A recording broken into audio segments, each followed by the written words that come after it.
Olá, povo de Deus, sábado da 14ª semana do Tempo Comum, 10 de julho de 2021. A nossa reflexão de hoje é a partir de Gênesis 49, de 29 a 32 e 50, de 15 a 26a. E de Mateus 10, 24, 33. Chegamos ao fim do livro do Gênesis. Hoje temos o relato do sepultamento de Jacó e José. Jacó pediu que fosse sepultado junto dos seus antepassados na gruta de Macpela, na mesma em que foram sepultados Abraão e Sara, Isaque e Rebeca e sua primeira mulher, Lia. O último versículo de Gênesis nos informa que José foi embalsamado, colocado num sarcófago no Egito. O penúltimo capítulo de Gênesis, o 49, traz informações de como ficaram as tribos dos filhos de Jacó, mas é um texto que se adianta na história, evidenciando que é um relato posterior ao Êxodo, quando o povo de Israel já estava organizado em tribos dentro da terra de Canaã. Foram muitas as dificuldades neste assentamento. Issacar, um dos filhos, teve de lutar dentro do sistema de trabalhos forçados das cidades-estado cananeia. Dan, o outro, precisou enfrentar exércitos armados. Gad deparou com uma estratégia guerrilheira.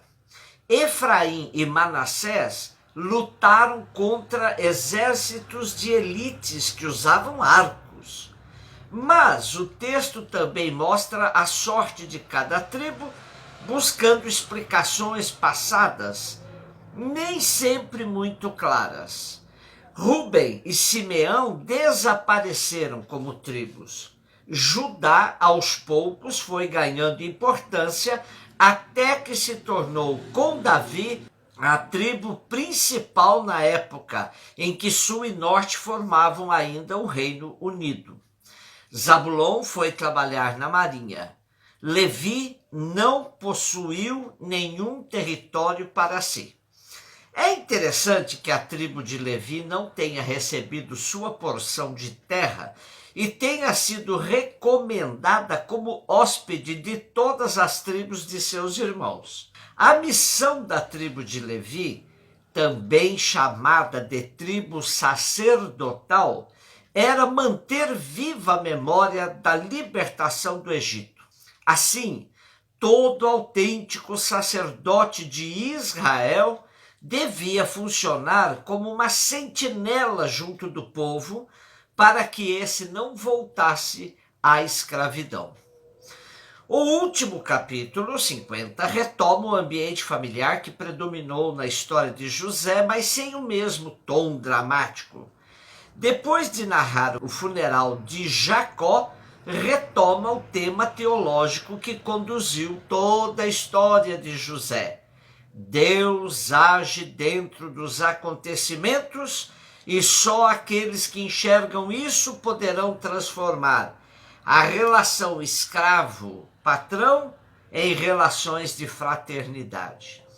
Deus formará um povo numeroso que, escravizado, será por fim libertado para organizar uma sociedade onde haja liberdade e vida.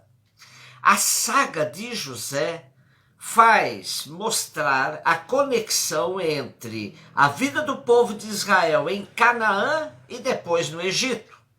Uma história dramática que nos ensina que o mal não deve ser retribuído com o mal e que Deus é capaz de se servir até de um mal para fazer o bem. Mateus 10, 24 a 33. Disse Jesus aos seus discípulos: o discípulo não está acima do mestre, nem o servo acima do seu senhor. Para o discípulo, basta ser como o mestre, e para o servo, ser como o seu senhor. Se ao dono da casa eles chamaram de Beelzebu, quanto mais aos seus familiares. Não tenhais medo, pois eles nada há de encoberto que não seja revelado, nada há de escondido que não seja conhecido. O que vos digo na escuridão, dizei-o à luz do dia. O que escutais ao pé do ouvido, proclamai-o sobre os telhados. Não tenhais medo daqueles que matam o corpo, mas não podem matar a alma. Pelo contrário, vocês devem temer aquele que pode destruir a alma e o corpo no inferno. Não se vendem 2 pardais por algumas moedas? No entanto, nenhum deles cai no chão sem o consentimento do vosso Pai. Quanto a vós, até os cabelos da cabeça estão todos contados. Não tenhais medo. Vós valeis mais do que muitos pardais. Portanto, todo aquele que se declarar a meu favor diante dos homens, também eu me declararei em favor dele diante do meu Pai que está nos céus. Aquele, porém, que me negar diante dos homens, também eu o negarei diante do meu Pai que está nos céus. Continuamos a ler o capítulo 10 de Mateus, onde encontramos o discurso sobre a missão dos discípulos. Deste discurso, aprendemos a centralidade e prioridade do reino. E pelo reino é necessário entregar-se totalmente, sem medida, com infinita confiança no Pai. Mas Jesus também deixa claro que o destino dos seus discípulos é o mesmo seu, isto é, sofrer as consequências da missão que não agradará a todos. O reino é boa nova, sobretudo para os pobres, mas haverá quem se oponha a ele até de maneira violenta, ameaçando a vida dos missionários. O anúncio do reino não é algo neutro, atingirá o interesse de muitos, provocando perseguições, ódio, divisão e assassinatos. Porém, o protagonista da missão é o Espírito Santo. E isso dá força e coragem, até ousadia na missão. Portanto, os discípulos não deverão ter medo, porque a missão se baseia na verdade, que põe a descoberto toda a mentira de um sistema social que não mostra sua verdadeira face.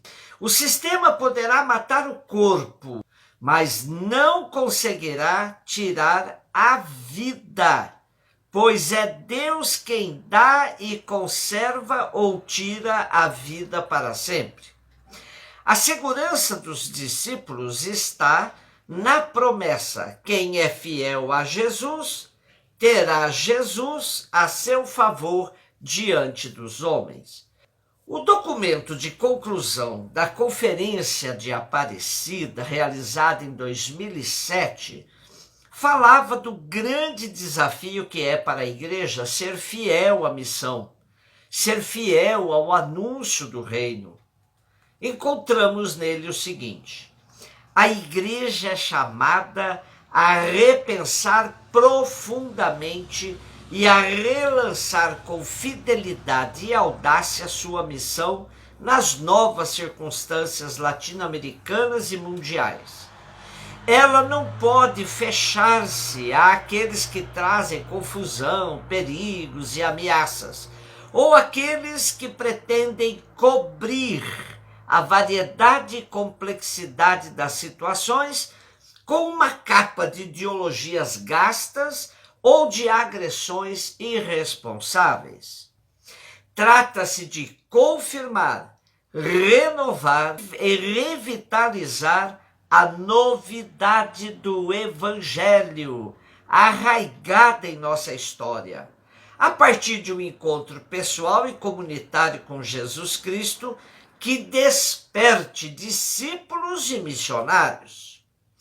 Isso não depende de grandes programas e estruturas, mas de homens e mulheres novos, que encarnem essa tradição e novidade como discípulos de Jesus Cristo e missionários de seu reino, protagonistas de uma vida nova para uma América Latina que deseja se reconhecer com a luz e a força do Espírito.